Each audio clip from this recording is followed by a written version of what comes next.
Hey, happy Saturday. Happy Saturday. Today, I want to share something that I've recently learned. And as I put the pieces of the puzzle together, life is lived forward. Nevertheless, we understand it by looking backwards. And so this term that I heard was called parentification. Parentification. And when I heard it, I was like, wait a minute, what does that even mean? So as the scene is playing out, they're talking about why the person is doing what they're doing, right? And so when it comes to parentification, it occurs when a child is placed in a caregiving role that is beyond their emotional or developmental capacity. Parentification occurs when a child is placed in a caregiving role that is beyond their emotional or developmental capacity. This can be emotional, providing support to a distressed parent, or practical, handling household duties and caring for siblings. While responsibility can be good for children, excessive and inappropriate responsibility can disrupt their development and emotional well being. Oof, that in itself. While responsibility can be good for children, excessive or inappropriate responsibility can disrupt their developmental and emotional well-being. Why does parentification happens? Okay, so maybe the parent is sick. A parent with physical or mental health struggles may rely heavily on the child, or there is divorce or single parent households. A child may set up in the absent a child may step up in the absent of one parent. Financial struggles, the child may work or manage household responsibilities. Substance abuse or neglect, the child may be forced to care for younger siblings or even parent themselves. So a lot of times when it comes to parentification, we're not even aware of what this is and how it affects your children. So in those instances, why does parentification happen? There could be parental illnesses. There could be divorce or single parent households. There could be financial struggles. There could be substance abuse or neglect. And let me run it back. Parentification occurs when a child is placed in a caregiving role that is beyond their emotional or developmental capacity, right? And it's like if I say it, let me see, can I say it another way? Growing up too fast, right? So that would be growing up too fast. The child got to take care of the home, the child got to babysit, the child got to do like adult responsibilities, and that weighs heavy on children. And this is called parentification. And then you turn to an adult trying to take care of people because you think that's what you got to do because you've been doing it all your life, right? And we don't even realize the toll that it has on people. So the long-term effects of parentification is emotional burnout. The child grows up too fast, experiences anxiety and stress, okay? Difficulty setting boundaries. They struggle with saying no or asking for help as an adult. As a child, look, I was parentification, that was me, okay? Not blaming anybody, but I'm aware that this is something that I also experienced because when it comes to asking for help, how many of us is it hard for us to ask for help? Like we would not ask for help. We would just sit and struggle and suffer. We would not ask for help. Good morning. We'll sit and struggle and suffer and not ask for help. Parentification. Okay. So these are the results of it. Then you have difficulty setting boundaries. They struggle with saying no and asking for help. Codependency in relationships. They often feel responsible for other people's emotions. How many of you feel responsible for other people's emotions? I don't want to make anybody mad. I don't want to make anybody upset. Are you mad with me? Please don't be mad with me. Parentification. Okay, this is the aftermath of it. And then you have low self-worth. They may feel valued only for what they can do for others. So you only feel valued if you're doing something for somebody else. Okay. And then you have anger and resentment. As they grow, they may feel robbed of their childhood, right? There's certain things that I wasn't able to do because I was a babysitter. Like I was like, I thought these my kids, and so as an adult, I have to parent myself now. So what I do, sometimes I'll go to the park and I'll swing and I'll play and I'll say, I just want to have this kid moment, right? And these are the results of it when you have the parentification. So let me run it back for those who are just joining. Parentification occurs when a child is placed in a caregiving role that is beyond their emotional and developmental capacity. This can be emotional, providing support for a distressed parent, or practical, handling household duties and caring for siblings. Okay, so let me go back. How does this show up in a this is the meat and the potatoes? Okay, if you ain't heard nothing else, this is the meat and the potatoes. How does this show up in adult relationships? How does parentification show up in your adult relationships? Parentification can significantly impact adult relationships, often shaping how individuals interact and connect and set boundaries. Here are some key ways it manifests: over responsibility or caretaking, constantly feeling responsible for others' emotions and well-being, even at the expense of your own personal needs. Even at the expense of your own personal needs. So there's some people, this is what they feel like they have to do this. Like, I gotta take care of them. I ain't worried about myself. I want to make sure everybody else good. Like, always taking care of everybody. It's everybody else, like you at the back of your own line. Okay. Literally. Taking on a caregiver role in romantic relationships, friendships, or work environments, attracting partners who are emotionally unavailable or dependent, reinforcing the cycle of caregiving. So here's the thing: when you have this, you are attracting these people. It's like, why I keep attracting this type of person, right? Because inside, this is what is happening. You have not addressed it. You haven't dealt with these things, and sometimes we're not even aware of it. I wasn't even aware that parent. What first of all, what was parentification? How do I know? How can I recognize what is that? Never even heard the word before, right? And just not and just looking back at my relationships, I realized that I was attracting emotionally unavailable people, and or dependent people, right? Reinforcing the cycle of caregiving. So always taking care of people. You always feel like you gotta mothering people, right? Literally. They have difficulty setting boundaries, struggling to say no due to fear of just don't want to disappoint others, always saying yes even when you don't want to say no.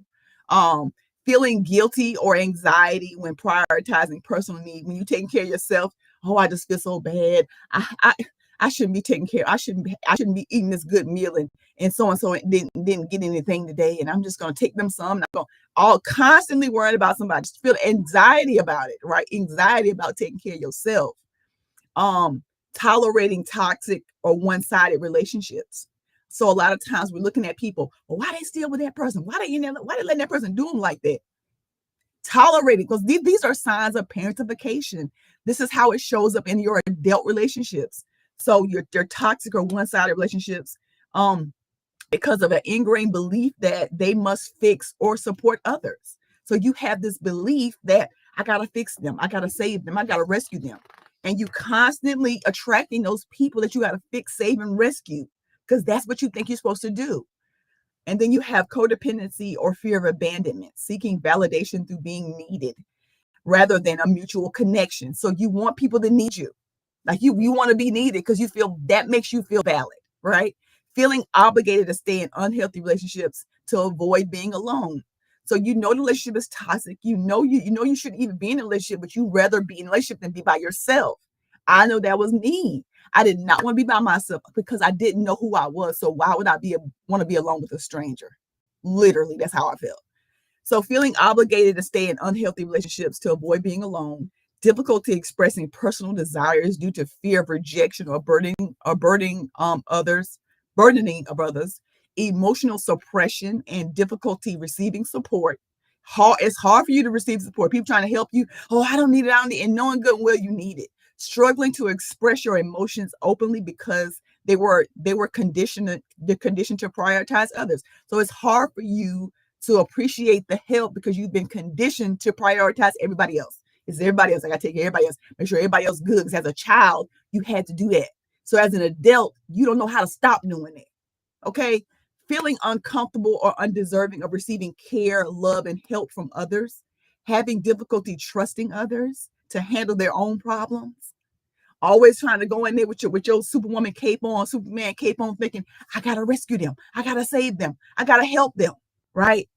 Hyper independence and this one right here, y'all. Hyper independence and control issues, believing that asking for help is a sign of weakness due to past experiences of self-reliance, avoiding vulnerability, pushing people away, and refusing support. Avoiding vulnerability. I can't cry. I can't be weak. That's weak. I can't do that. Pushing people away. No, you can't love me like that. You love me. That's too much. I can't take that. Refusing support. Oh, don't help me. I got it. I'm good. Knowing good well you're not. It's lies, right? Needing to be in control of the relationship to feel safe and secure. You want to you want to be in control. Making sure that, you know what, this was me. This is how I was. If I knew that relationship was like headed towards the end, I would leave you before you left me. If you was out there cheating, you can't be cheating alone. I want to do it too. Okay. So I know what that looks like. Needing to be in control. I wanted to be in control. I wanted to be the one that was doing the leaving. I did not want to be the one that was being left. Okay. Parentification. Perfectionism and high self-criticism, feeling an intense pressure to be perfect in all aspects of life, equating self-worth with achievements and responsibilities rather than innate value. Okay. Struggling with imposter syndrome or believing they're not enough. Resentment and emotional exhaustion, feeling resentful when others don't reciprocate the same level of care. Well, I do this for them. Why do they don't do that for me? Like, what's wrong with me? Experiencing burnout in relationships due to constant emotional labor. Difficulty maintaining long-term relationships due to overfunctioning and exhaustion. So your relationships, I'm going to talk about me. When it got to about the 4 or 5 year, I'm going to say 5, 6 year mark, it was done. I was burnt out because I was taking care of people. I was attracting these people who were emotionally unavailable and gave all till I had nothing left. And I was emotionally burnt out.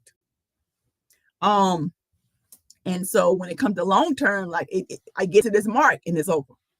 Healing and moving forward. Okay, so here's what we do. Here's how you heal and you move forward. Okay, I gave you all of that stuff. Take a breath, take a beat. Recognizing unhealthy patterns and identifying triggers in relationships. Okay, so learning to set and maintain healthy boundaries without guilt. Seeking therapy or support groups to unlearn conditioned behaviors. So just like you learned these behaviors, you have to unlearn these behaviors. And that is exhausting. I'm telling you it is. Nevertheless, it's worth it if you want to have a healthy relationship. And that healthy relationship starts with you. What we attract is what we are. But we don't even see that. We can't see this stuff. That's why God places these relationships in our life to mirror us back to us. How to heal from parentification. So you want to recognize it, acknowledging how childhood responsibilities shape your emotional well-being.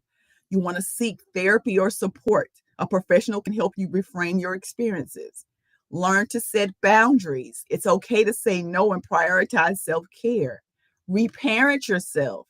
Engage in activities that nurture your inner childhood. I'm telling y'all will see me at a park swinging like a big kid. Because that's how I reparent myself and give myself those things that I missed out on. All right. Building healthy relationships. Surround yourself with people who support you without excessive dependence. Okay. So those are some ways that you can how to heal that. And it's a process. You didn't get here overnight. You're not going to get from there overnight. So parentification, let me run it back. Parentification occurs when a child is placed in a caregiving role that is beyond their emotional or developmental capacity. This can be emotional, providing support to a distressed parent, or practical, handling household duties in caring for siblings. Say your mom is sick and she can't work. Now the 16 or 15-year-old child, whatever age that is, they can work. They got to come in. They got to take care of the family. That's a lot. That's a lot for a child to take on that responsibility. And we don't even know. They're such a big brother. They're such a big sister. That's not their job is not to be the baby. Their job is not to be that child, their brother, sister, parent. That's not their job. So why does parentification happen? It could be parental illness. It could be divorce or single parent households. It could be financial struggles. It could be substance abuse or neglect. And the long-term effects is emotional burnout, difficulty setting boundaries, codependency in relationships, low self-worth, anger or resentment. And how does it show up in relationships? Over responsibility and caretaking, constantly feeling responsible for others, emotions and well-being, even at the expense of your own personal needs. And so I know I said a lot. I know this was a lot. I know this was heavy. But here's the thing. In order to change the outcome, we got to change the behavior. And we address the behavior by peeling back those layers. It's like an onion. You peel those layers back and sometimes you cry, right? You got to get to the core of it. You got to get the support you need so you can make better choices. And it all starts with us. The people that did they either this was done intentionally or unintentionally. A lot of times people didn't know. They did the best they could with the information that they had at that time. But once you get new information, it's up to you to make those decisions now. They can't come and save you and rescue you. No matter what happened in your childhood, it is up to you to get the support and help that you need so you can move forward healthy. It all starts with us. There's no need to point the finger at anybody else. Take a look in the mirror. Okay, so where is this occurring in my life? Where am I struggling to say no? Where am I feeling guilty when I prioritize my personal needs? Am I tolerating toxic one-sided relationships because of an ingrained belief that I must fix and support others? Okay, so that parentification, you get into the role of mother and fathering people. I got to save them. I got to rescue them. You're not even realizing this is what you're doing. And then you attract these emotionally unavailable people. And each relationship ends the same. It's a cycle. And one thing about cycles, they don't change until we do. Patterns don't change until we stop them. It all starts with us. It all starts with us. And it ends with us. How do you break a generational curse? By healing you, by getting the help that you need. Don't focus on nobody else. They did what they did, or they didn't do what they didn't do. At the end of the day, it is up to us to get the help that we need so we can move forward healthy and whole and complete. Okay? And it's a journey. It's not overnight. It is a journey. I'm telling you. As I'm learning these things, I'm going to share these things. Yes, it may be uncomfortable. You may be pissed off. You may be mad. Nevertheless, you have this information now. So now you get to make a different choice. New information, new decisions. New information, new decisions. It's up to you. I hope this was helpful as much as it was helpful for me. I'm definitely going to keep this because I want to run this back maybe in the next couple months just to bring it back to the awareness, because this stuff is happening and we don't even realize what we're doing. We don't even realize how we're stuck in those toxic cycle of relationships. And while it's hard for us to trust people, it's hard for us to get in healthy relationships because they got to come from us. And if we're not there, then how can we get that? How can we get there? It all starts with us inside. So we got to work on the inside just like we work on the outside. The outside, we be looking flawless, face beat to the guards. Okay, outfit, hot, fire. What's going on the inside though? Make sure the inside matches the outside. That's the purpose of this video. That's the purpose of this message. I wanted to bring this to awareness, parentification, understanding this more deeply.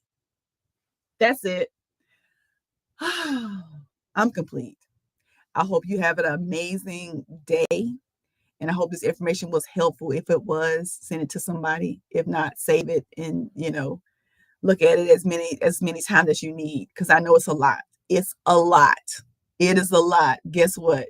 You can do it. You can do it. You got this information. Now you get to make better choices. It all starts with us.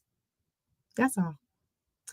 Anyway, have an amazing day. For those on Facebook, I have a technology simplified group, and I'm just teaching things that I'm learning in real time. If you have anything that you want to learn, I'm gonna share that as well. So I'm loving. Look at here. I started the group last Saturday, and this Saturday it's almost, I think it's over 300 people.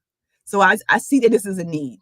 I listen. I look at here. God, I trust God. Period. And so I'm like, okay, I'll do it, and I did it. And I'm just, my mind is blown. This week has been such an amazing week. On the 20th, I received my diploma in the email.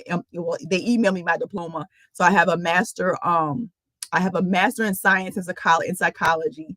And I'm just, that journey. Y'all don't know how many times I wanted to quit. Nevertheless, I didn't give up. I did not give up. And I'm so glad that I didn't. So this is encouragement for you. You're never too late. It's never too old. All right. Let me say that again. You're never too old. It's never too late. That's what I meant. Okay, I'm going because I'm starting to ramble now. Y'all have an amazing day, and I'll see you in the next video.